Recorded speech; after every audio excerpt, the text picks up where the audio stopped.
Hello class, I hope all is well. Professor Calderon here. and okay, so this lecture is about movement, coming from chapter 7. Okay.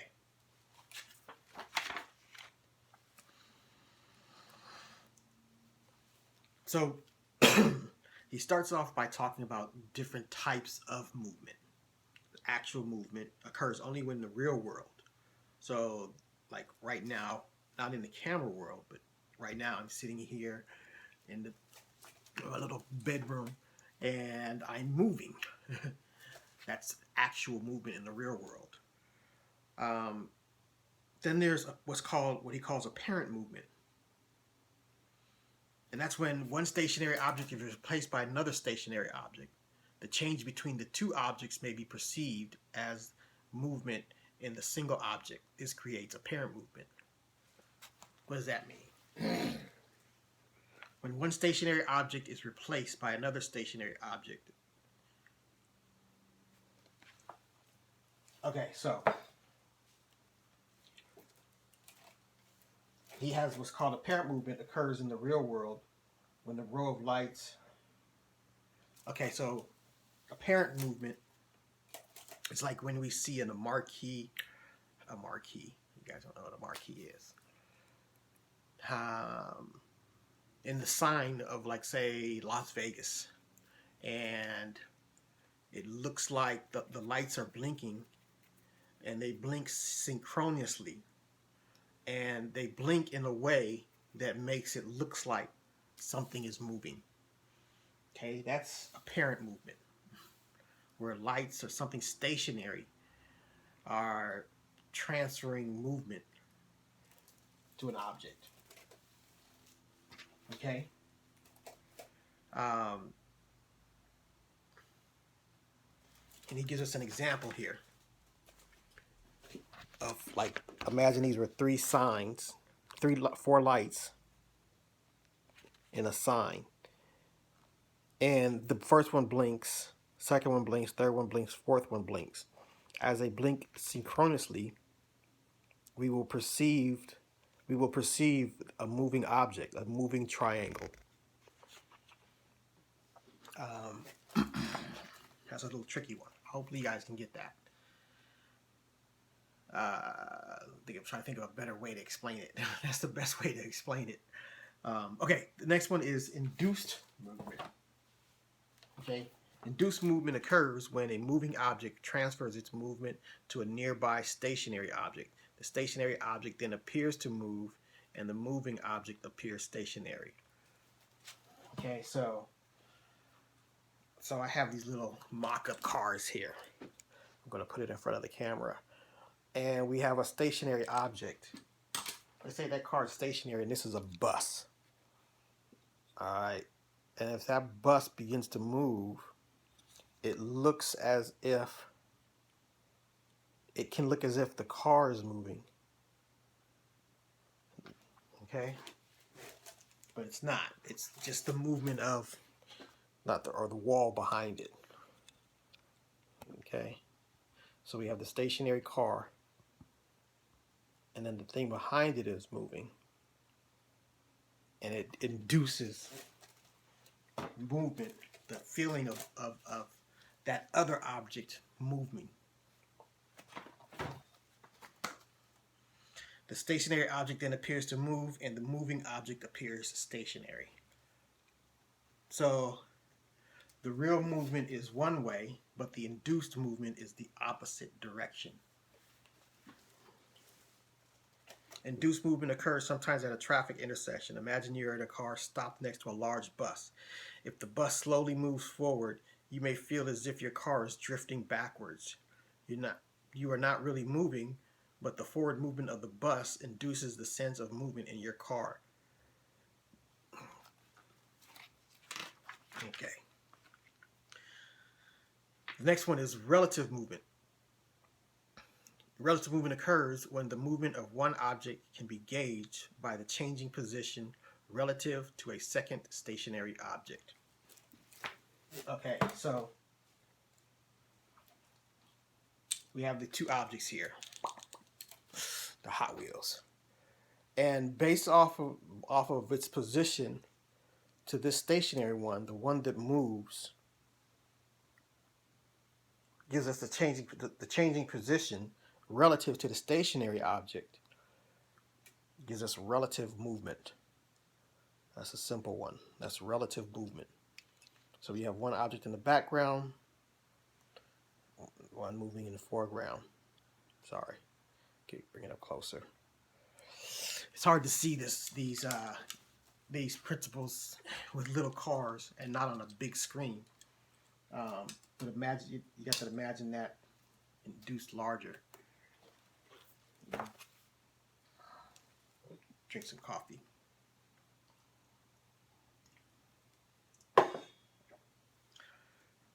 Okay.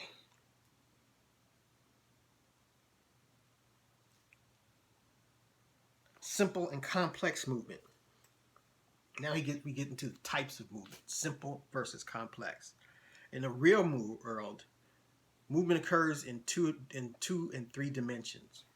So here in this room, in the little clubhouse,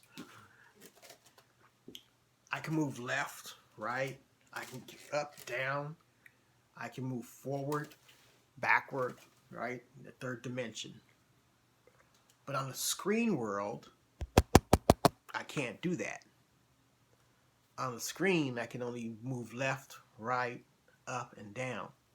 There is no third dimension, right? Remember we talked about that. The third dimension is an illusion, that deep space.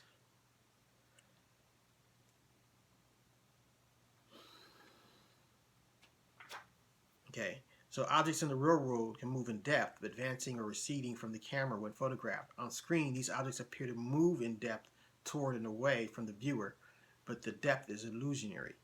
Nothing can move in depth on the screen because the screen is flat. Object movements that appear to move in depth on a flat screen is called complex movement.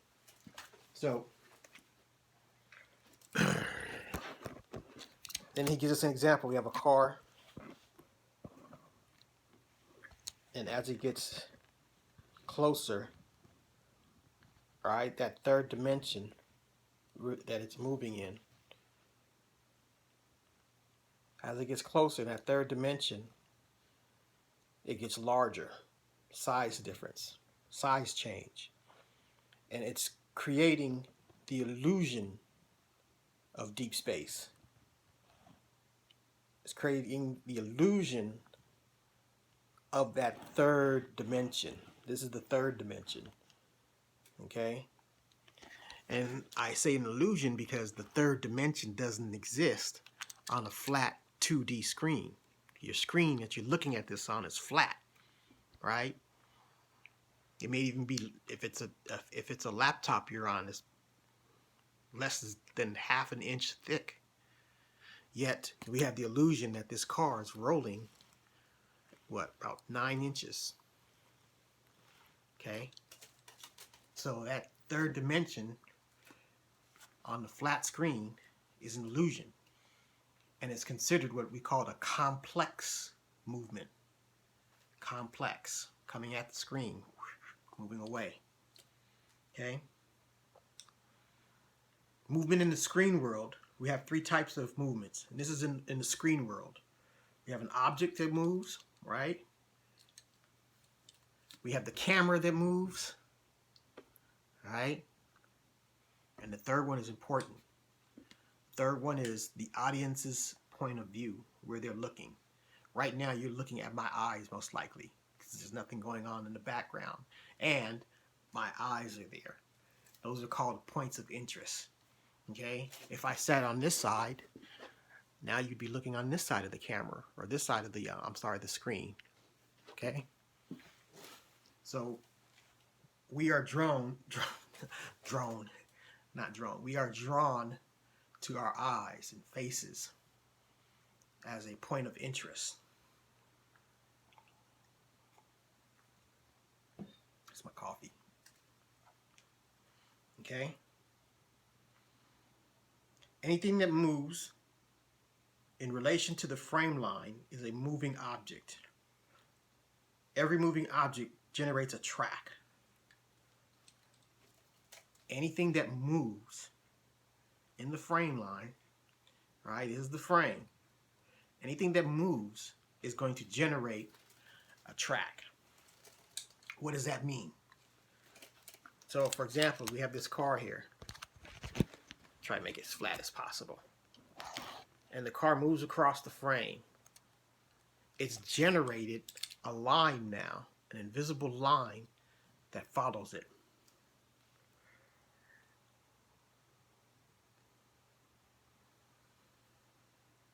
Anything that moves in relationship in the frame line is a moving frame is a moving object. Every moving object generates a track. An object can actually move in a limited number of directions on screen because the screen is only two-dimensional.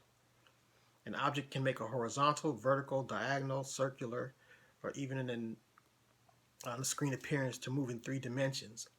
All actually is only moving on the surface.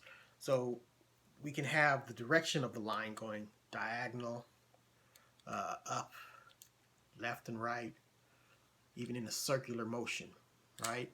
Or anything in between, diagonal then circular. And that's any object moving across the screen. The quality of the line, right? That's if the line is let's say straight and then curves around, or it can go straight and curve down, go straight into circles, right? What is the quality of the line that the movement has created?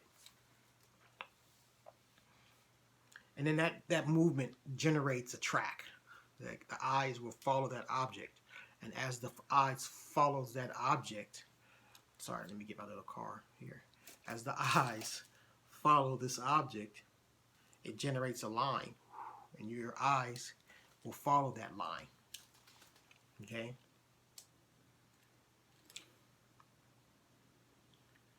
That's quality. So we have the direction of the line, quality of the line, and the scale. Scale refers to the distance an object moves on screen. So how far does it move? Does it move a little bit? Or does it move a lot? That's scale. Speed is an obvious one. Talking about object movement. Speed is an obvious one, how fast an object moves. Okay, so we have 4 different qualities in talking about object movement. The next thing is camera movement we're going to talk about.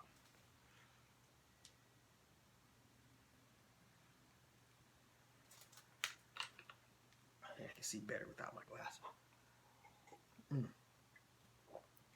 Although an audience sees camera movement only by its effect on the objects in frame, there are 3 basic ways to classify camera movement: direction, scale, and speed. Direction: a camera can move in 2 or 3 direct dimensions. The camera can move into 2 dimensions, left and right, up and down, and also in the 3rd dimension, in and out. Okay? The audience perceives the camera movement because it transfers to the objects in the shot. So if I move this camera now, right, its movement, it's a heavy tripod. Its movement transfers to the objects in the screen. You can now see everything in the screen move. Right? Sorry, it's a heavy tripod. So scale, direction. The audience perceives the camera moves because we perceive the camera movement because it transfers that movement to objects in the screen. Okay? The same thing happens with 3-dimensional camera moves. Alright? Camera moves that go in and out, it transfers that movement to objects in the screen. The scale refers to the camera moves length of travel. So we have direction. We're talking about the 3 movements. We're talking 3 qualities of camera movement. We have direction, scale, which is the length of the move, and then speed, which is how fast the camera moves. Okay. Another thing we talk about, another type of movement is point of attention. And point of attention refers to our eyes and where we're looking at as we look at different areas of the screen. Okay? The human vision can concentrate on only one small area of the visual field at a time. Although we have peripheral vision, which enables us to see a wide field of view, we can only focus our attention on only one small area of a picture. When you look at a crowd of people, you must shift your attention from face to face to recognize specific people. It's impossible to concentrate on two faces at once. Okay? The same thing happens when we look at the screen. Although an audience is aware of the entire picture, they can only focus their attention only on one small area of the screen at a time. So right now you're focused primarily on my face because that's the only thing moving and I'm speaking. So if my face moves, you move with it. And those are different points of attention. Okay? So that movement of objects on the camera screen, or I'm sorry, objects. Yeah, actually that's right.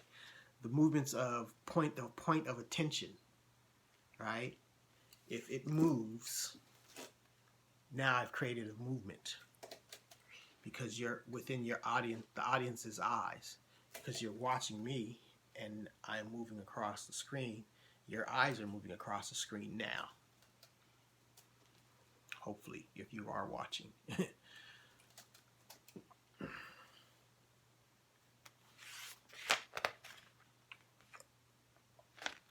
And also for the point of attention movement, we talk about it in direction, quality, and scale.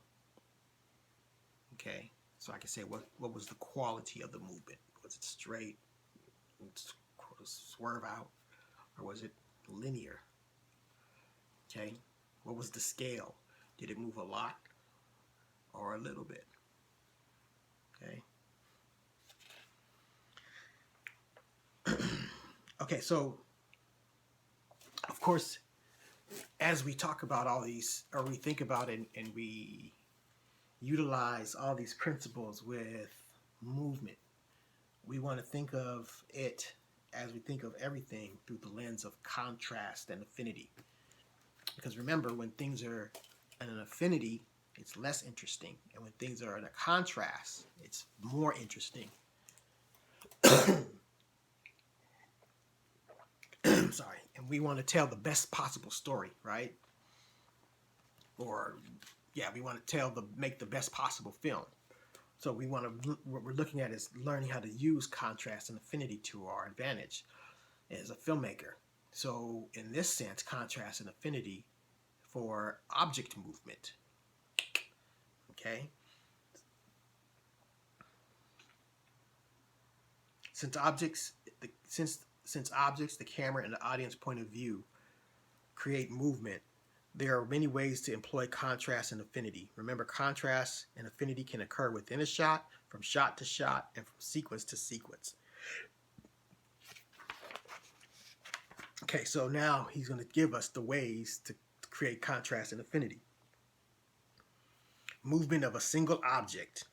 A movement generates a line. This line is called a track and can be virtual or actual.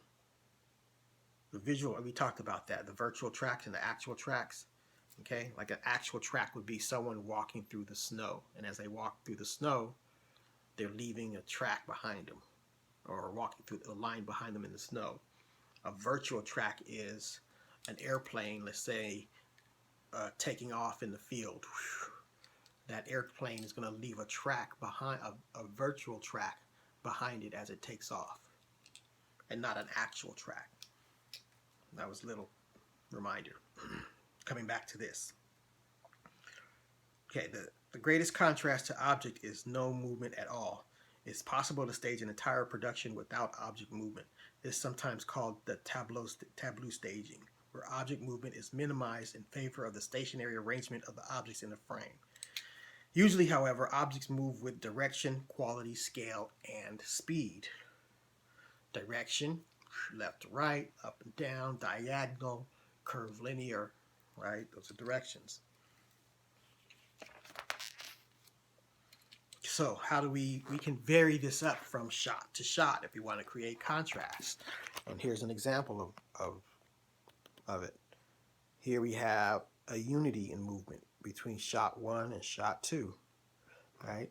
Now here we have a contrast of movement, or slightly contrasting movement between shot 1 and shot 2.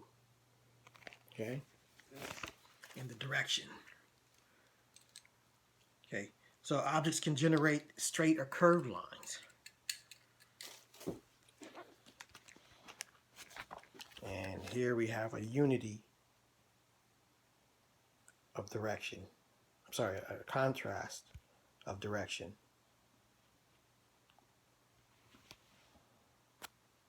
Another shot, 2 shots, contrasting directions.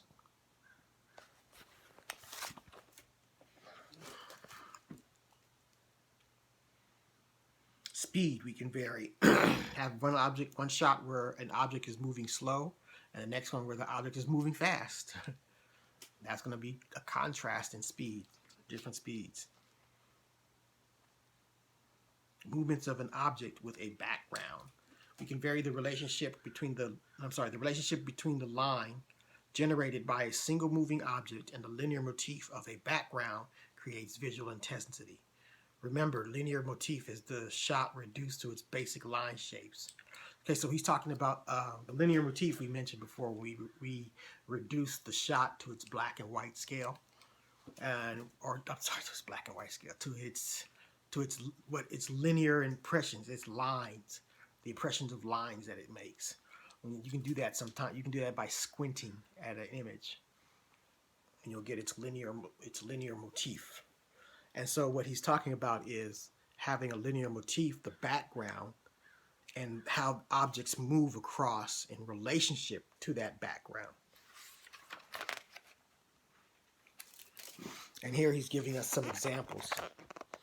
The blue lines being the linear representing the linear motif, and the red lines representing the actual movement of the object.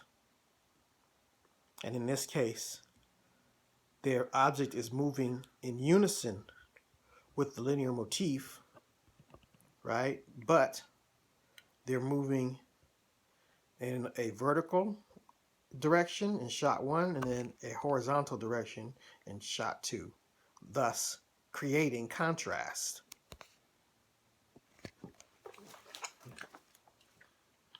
And then here's another one with object movement perpendicular to the linear motif. And here we have it diagonal, one going across and one going parallel to it. So there's various ways that you could contrast the shot using movement in that linear motif. Okay? This will create the contrast where we create visual intensity. The next one is camera movement. Camera movement can use camera movement. Sorry, I think I need another sip of coffee. Coffee.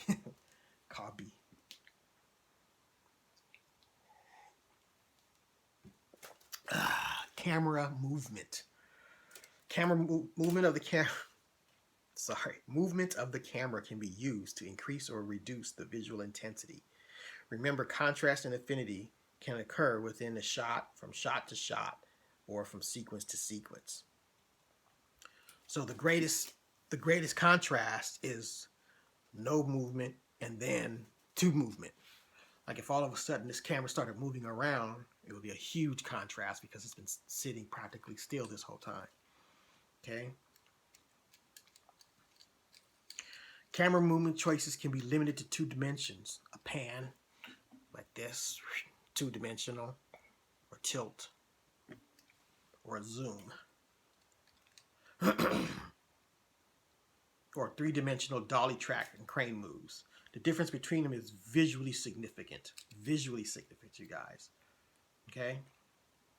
2-dimensional moves prevent relative movement from occurring and three-dimensional moves generate relative movement. We talked about relative movement before.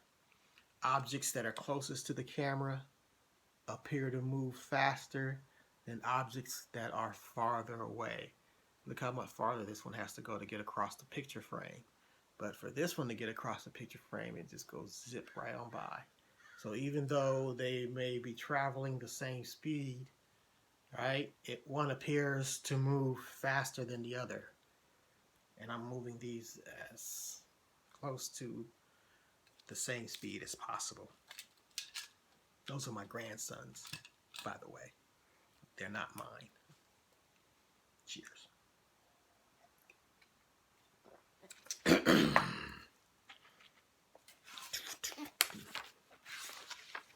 Okay, we still got a ways to go. So, camera movements, 2D moves, and 3D moves.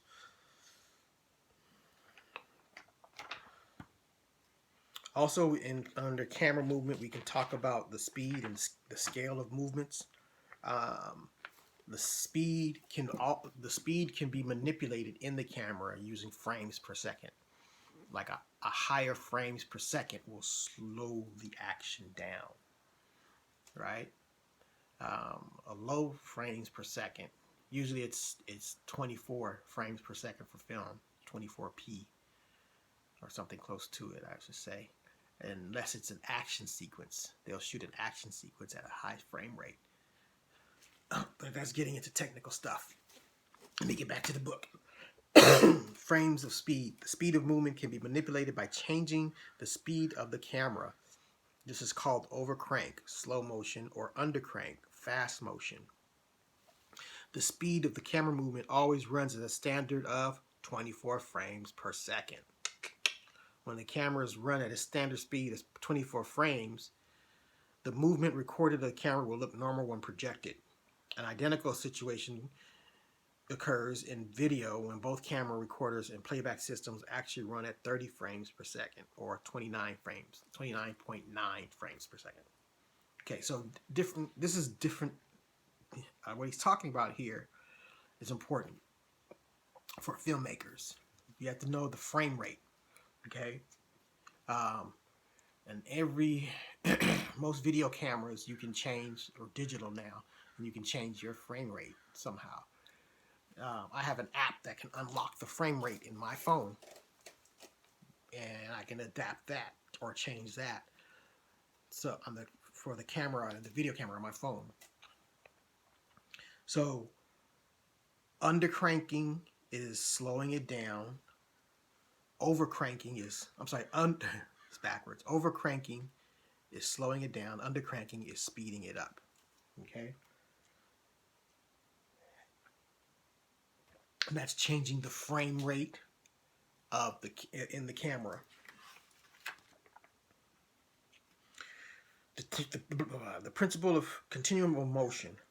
The principle of contrast and affinity can be used with continuum of movement, allowing the control of the visual intensity generated by audience's eye and the movement as they watch the screen. Like any visual component, affinity and continuum decreases the visual intensity, and contrast of continuum increases the visual intensity. Okay, so now we're talking about continuity of movement. And we want, if our eyes, the audience's eyes go from left to right, and then left again to right again, right, in straight lines. Then all of a sudden, I started having the audience eyes going up, down, right? That's a contrast in movement. So a continuity of movement would be left, right, left, right, left, right, or one spot and keep it there, right? That's a continuity of movement, or two ideas of continuity of movement. Now we can create a grid, a reference grid, or quadrants of the screen, right? And now we would place objects in various quadrants pertaining on how we want to move the audience's eyes. Okay, and he gives us an example of this here. Right?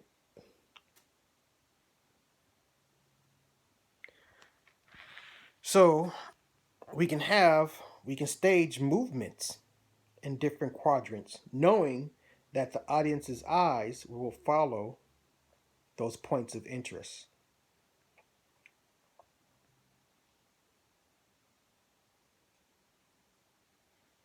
Okay. So when she moves from here to here, we're going to follow her, and vice versa from here, as well as from here to here. That movement, the arrow represents the movement that we're going to follow that object across the screen. And as that object goes across the screen, it creates a line, a virtual line, a virtual track. Okay. So now, what we're doing as a director is we pre-plot those movements, where we want them to land across in different sectors, different sections of the screen, right? Different quadrants pertaining to how we want that scene to play out. You know, something like a car chase is going to be in all over the place, right? Because we want the audience, we want their eyes to do this on a car chase. We don't want them to sit there and just kind of monotonely look at a car chase in one single spot, right? We want to hype it up. Okay?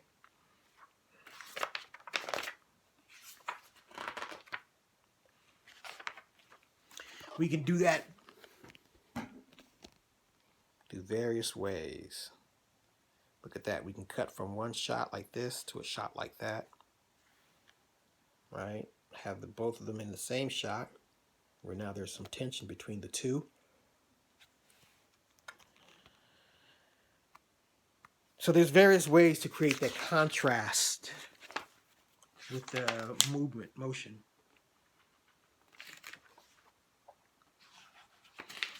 So how do we control motion in production? The importance of continuum of movement in a shot or a series of shots can be planned in the storyboard. Storyboards, you guys, they're so important. And that basically, I explained it already, sorry. The arrows in each storyboard indicate the direction of movement in the object of the frame. And then he gives all these different frames with these different lines. So we can storyboard out like this.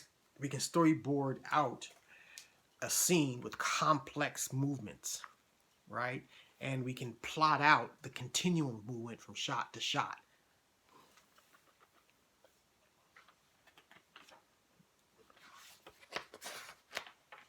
And then he gives us a list of films to watch. Okay, so I'm going to end this one right here. And you guys, I hope you enjoy the film.